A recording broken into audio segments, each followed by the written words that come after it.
I initially proposed marriage counseling, believing we simply needed help communicating. She agreed, though without much enthusiasm, and we found a therapist online. During those sessions, it became painfully obvious our issues were far more serious than I'd realized. When asked what she valued most about our marriage, her answer shocked me. Stability. Not love, not companionship, not our shared bond, but simply stability. She admitted appreciating my provision and the comfortable life I provided. But when questioned about emotional connection, she merely shrugged. It was as though my purpose in her life was reduced to a financial safety net. The sessions were short-lived. After 3 visits, she declared counseling pointless and refused further participation. I, however, continued attending alone, desperate to understand what had gone wrong and how to fix it. One day, my therapist posed a simple question that changed everything. "What are you holding on to?" I had no answer. I sat stunned as the truth hit me. I was clinging to a fantasy of our marriage, of what it once was, or rather, what I'd always hoped it would be. I was desperately trying to rekindle something that had likely never truly existed. From that moment, I began noticing the cracks in our relationship more acutely. I saw her dismissiveness towards me in front of her friends, her near-total lack of acknowledgement when I returned from work, her consistent exclusion of me from her life. It wasn't just neglect, it was indifference. One evening I arrived home earlier than usual. Her car was absent, but I heard voices from the back patio. Rounding the corner of the house, I saw her with a man I didn't recognize. They were laughing, close together, sharing a bottle of wine. My heart sank. I didn't confront her immediately, instead observing from the shadows, my mind racing. Maybe it was innocent, maybe just a friend, but deep down, I knew better. When she came inside, I calmly inquired about the man. Her response was casual. "Oh, just a friend from the gym." She acted as if it were nothing, but her averted gaze told me everything. That night, I slept in the spare room, not because of my snoring, but because I couldn't bear to be near her. The following day, I decided to investigate further. I hated the thought of snooping, but I needed the truth. Her phone was perpetually attached to her, so I checked our shared computer. What I discovered shattered any remaining hope for our marriage. Dozens of messages between her and the man from the patio. Flirty, intimate, explicit. They'd been seeing each other for months. She had shared details of our marriage, her feelings of being trapped, my supposed boredom, and her regret at ever marrying me. That evening, I confronted her. Initially, she denied everything, but when presented with the messages, her demeanor changed. Instead of apologizing, she became defensive. "What do you expect? You've been so distant since the accident. I need more than you can give me." That was the moment I knew it was over. No amount of therapy or effort on my part could mend what she had broken. She didn't love me, respect me, or value our marriage. The next morning, I packed a bag and left, simply stating I needed space. I stayed with a friend while arranging the logistics of divorce. She didn't contest it. In fact, she seemed relieved. The pain was immense. The divorce process, though painful, was straightforward. We had no children, and our finances were largely separate. It was finalized within months. I left her the house and most of our possessions. I wanted no reminders. In the years since, I've focused on rebuilding myself. Therapy has been instrumental in untangling the emotional scars. I've reconnected with old hobbies and formed genuine friendships. For the first time in years, I feel free. Looking back, I don't regret the marriage. It taught me valuable lessons about self-worth, boundaries, and the necessity of mutual respect. More importantly, it taught me that sometimes walking away is the strongest action you can take. To anyone feeling trapped in a one-sided relationship, you deserve better. You deserve a partner who sees you, values you, and fights for you as fiercely as you fight for them. Don't settle. I did, for far too long, and it nearly broke me. But here I am, still standing, still learning, and finally at peace. And I tried to rekindle our connection. I suggested date nights, planned trips, and proposed activities we could enjoy together. Hiking, cooking classes, even quiet movie nights at home. But each attempt was met with disinterest. "I'm too tired," she'd say, or "maybe next weekend." Each rejection chipped away at my hope. I even tried expressing my feelings, telling her I missed her, that I wanted us to feel like a team again. But she deflected, turning my concerns against me. "You're overthinking," she'd say. "You're making a big deal out of nothing." I began to question myself, wondering if I was the problem. Then came my 30th birthday. I arrived home from work with cautious optimism, hoping for a surprise, a small celebration. But the house was silent and empty. No balloons, no decorations, not even a note. I checked my phone, hoping for a message, but there was nothing. Swallowing my disappointment, I entered the kitchen to find a sticky note. "Went out with friends. Don't wait up." That was it. No happy birthday. No acknowledgement. It wasn't just the lack of effort. It was the complete disregard for my feelings. I realized then that I was clinging to a relationship that no longer existed, and perhaps never truly had. Over the next few days, I withdrew emotionally. I stopped planning outings, stopped initiating conversations. I focused on myself, the gym, old friends, neglected hobbies. The more I pulled away, the clearer it became that she didn't care. She didn't ask where I was going, why I seemed distant. My absence made no difference. One night, returning late from dinner with a friend, I noticed a strange calm. I no longer felt the need to tiptoe around her emotions or seek her approval. I realized I had been living in a one-sided marriage for far too long. It was time to let go completely. The next morning, I told her I wanted a divorce. Her reaction was muted, almost indifferent. "If that's what you want." No tears, no arguments, no attempts at reconciliation. In that moment, I felt liberated. I had finally taken control of my own happiness. The following months were challenging, but also clarifying. I moved into a small apartment and rebuilt my life from scratch. I surrounded myself with supportive friends and family, and committed to therapy and self-improvement. Slowly, I rediscovered myself outside of the marriage. Years later, I can look back with gratitude for the lessons learned.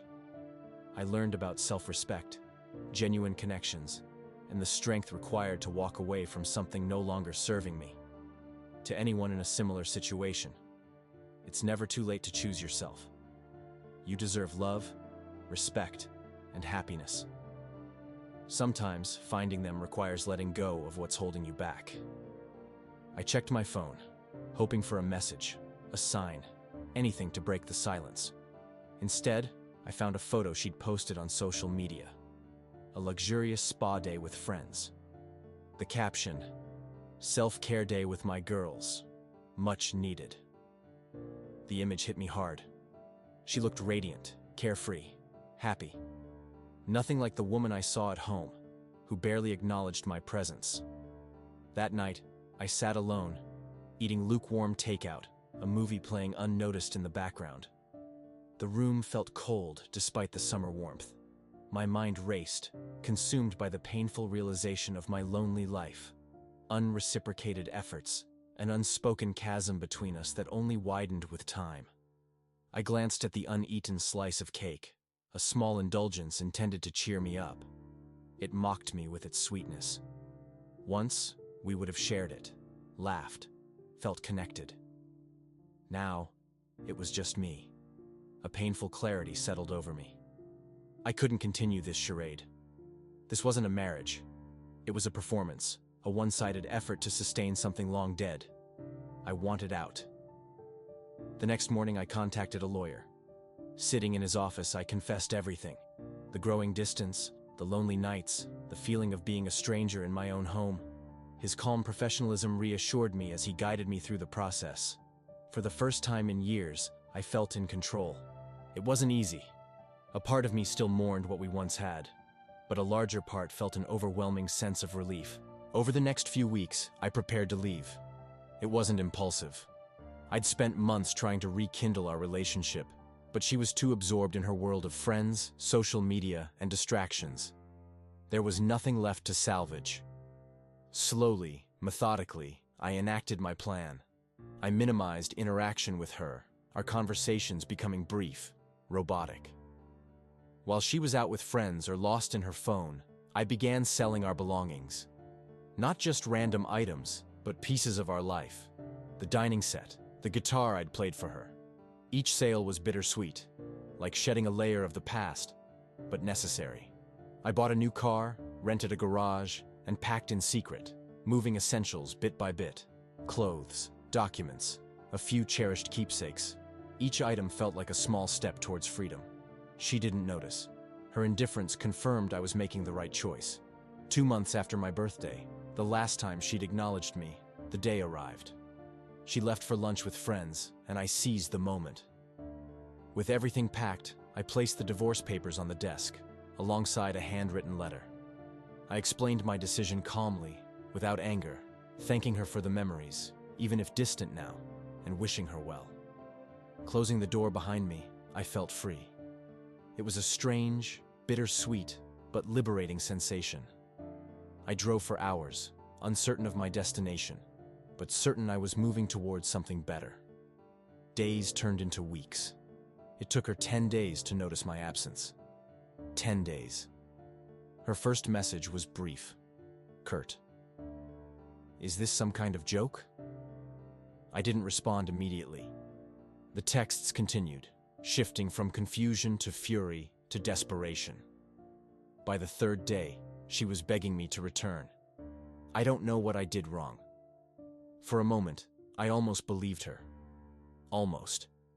Then came the message that stopped me cold. I'm sorry. I promise I'll cut him off. I hadn't even suspected an affair. That night I called her. She answered on the first ring, her voice sharp, demanding. What the hell is going on? Why did you leave? Her anger was palpable, but I remained silent and hung up. I called again. More shouting. I hung up. The 3rd time, she finally fell silent, allowing me to speak. I laid everything bare, my feeling of being a ghost in our marriage, unseen, unheard, unloved. I recounted my attempts to reconnect, the growing frustration, and my decision to leave. For a month before I left, I said, I was selling our things, and you didn't even notice. It took you 10 days to realize I was gone. Her silence was deafening. Then, I addressed her admission. Thank you for confirming what I hadn't suspected. She gasped, tried to explain, but I cut her off. When you ask me to come back, I continued, I need to know why. What's in it for me? What's going to change? She couldn't answer. After a long pause, I ended the call. My lawyer will be in touch. I blocked her number. The next day, I bought a new phone, a new number, leaving the old one behind.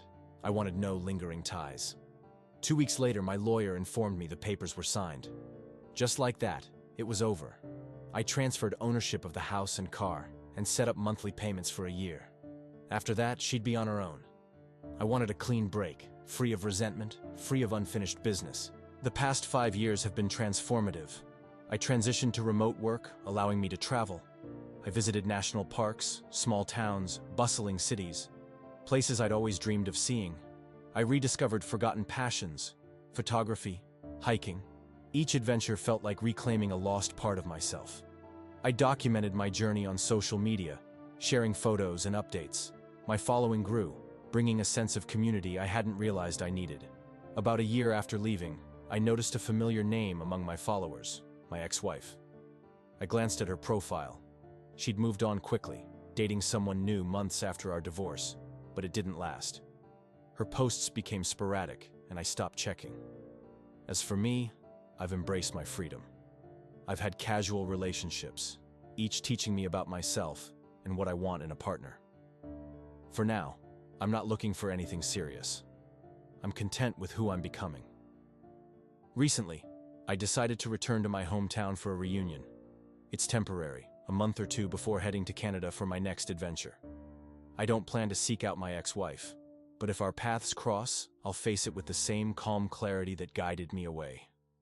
Leaving my wife was the hardest and most liberating decision I've ever made. For years, I felt trapped, unseen, unvalued. It took her 10 days to notice I was gone, confirming my long-held fear. Our marriage had been dead for a long time. Now, I'm living a life of freedom, exploring the world, putting myself first. I don't know what the future holds, but for the first time in years, I'm excited to find out. This journey has taught me that sometimes the most courageous act of love is letting go of the past, the pain, and the person who couldn't see your worth.